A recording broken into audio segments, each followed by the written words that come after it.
लोकसभा निवडणुकीत राष्ट्रवादी काँग्रेस शरदचंद्र पवार गटाचा strike rate सर्वाधिक राहिला। बीड लोकसभा मतदारसंघाची हाय प्रोफाईल जागाही पवारांच्या राष्ट्रवादीने जिंकली। राष्ट्रवादी काँग्रेसच्या या यशामागे सर्वात महत्त्वाचं कारण होतं उमेदवारांची निवड। शरद पवार यांच्या उमेदवार निवडीची सर्वांनीच वाहवा केली। मात्र शरद पवार यांचं हे बलस्थानच विधानसभा निवडणुकीत कमजोरी बनतंय का, अशी परिस्थिती आहे। बीड जिल्ह्यातील शरद पवारांच्या उमेदवारांची निवड चुकल्याचं बोललं जातंय। बीड जिल्ह्यात आरक्षण आंदोलनानं मराठा समाज एकवटलाय। लोकसभेत मनोज जरांगे फॅक्टर मोठ्या प्रमाणात चालला, किंबहुना मराठा समाजानं निवडणूक हातात घेतली। याच लाटेवर स्वार होऊन विधानसभेच्या 4 जागा जिंकणं राष्ट्रवादीच्या शरद पवार गटाला शक्य होतं। अगदी आकडेवारीच्या भाषेत बोलायचं झालं तर परळी आणि आष्टी विधानसभा मतदारसंघ वगळता 4ही मतदारसंघात राष्ट्रवादीचे उमेदवार बजरंग सोनवणे यांनी मताधिक्य मिळवले।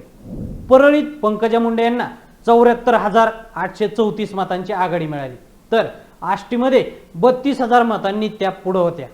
त्यामुळे या 2 जागांवर प्रयत्न करत उर्वरित जागा सहज जिंकणं शक्य होतं। 20 वर्षांनी बीड जिल्ह्यात शरद पवारांचा खासदार निवडून आला, तो फक्त बीड आणि गेवराईच्या जीवावर। गेवराई विधानसभा मतदारसंघात बजरंग सोनवणे यांना 1,34,505 तर पंकजा मुंडे यांना 95,405 मतं मिळाली। सोनवणे यांनी 39,096 मतांची आघाडी घेतली। पण गेवराईत उद्धव ठाकरे यांच्या शिवसेनेनं मग शिकपात केलाय। बदामराव पंडित हे शिवसेना पक्षप्रमुख उद्धव ठाकरे यांच्या सोबत एकनिष्ठ राहिले। त्यांच्या एकनिष्ठेचं फळ म्हणून त्यांना गेवराई विधानसभा मतदारसंघातून उमेदवारी देण्यात आली। गेल्या निवडणुकीत ते 3ऱ्या क्रमांकावर फेकले गेले। वास्तविक गेवराईची जागा कधीच शिवसेनेनं लढवली नाही, त्यामुळे या जागेवर महाविकास आघाडीत शरद पवार गटाचा दावा होता। मतदारसंघात शरद पवार यांना मानणारा मोठा वर्ग आहे।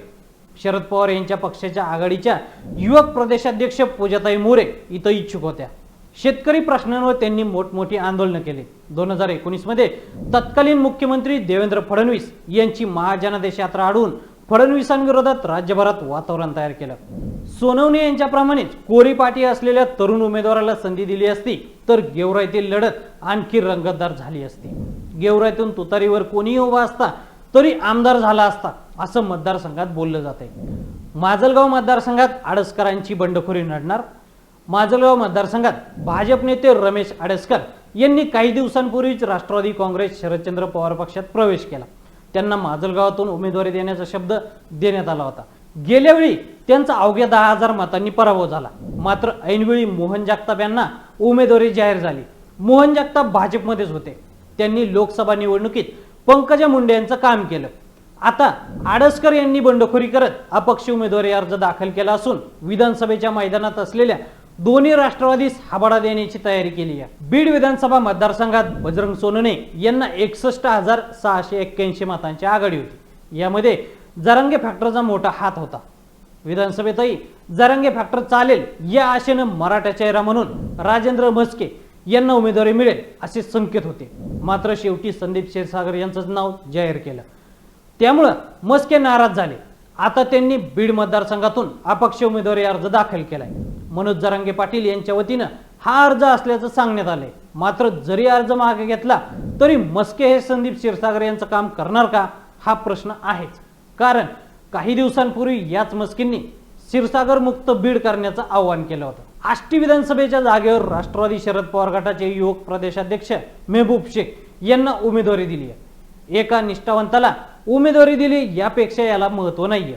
निवडणुकीचं गणित शेख यांच्या विरोधातच दिसतंय, कारण तिथून भाजपनं अनेकदा आमदार आणि मंत्री राहिलेले सुरेश धस यांच्यासारखा मराठा चेहरा मैदानात उतरवलाय। धस यांच्यासारख्या तगड्या राजकारण्यासोबत शेख कसे निभाव धरतील हा प्रश्नच आहे, कारण तसं मतांचं समीकरणही बसत नाही। परळीत लोकसभा निवडणुकीत भाजपला मोठं लीड मिळालं। राजेसाहेब देशमुख यांच्यावर राष्ट्रवादी शरद पवार गटानं डाव लावलाय, पण इथं लढत होईल की नाही हीच शंका आहे।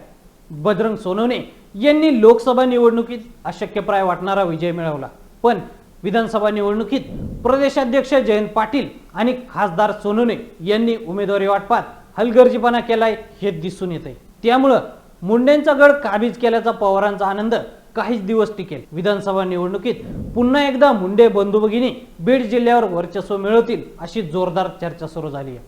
तर मंडळी, बीड जिल्ह्यातील राजकीय घडामोडींबद्दल तुम्हाला काय वाटतं? आम्हाला कमेंट करून नक्की सांगा आणि असेच नवनवीन माहितीपूर्ण व्हिडिओ पाहण्यासाठी लेट्सअप मराठी फॉलो करा.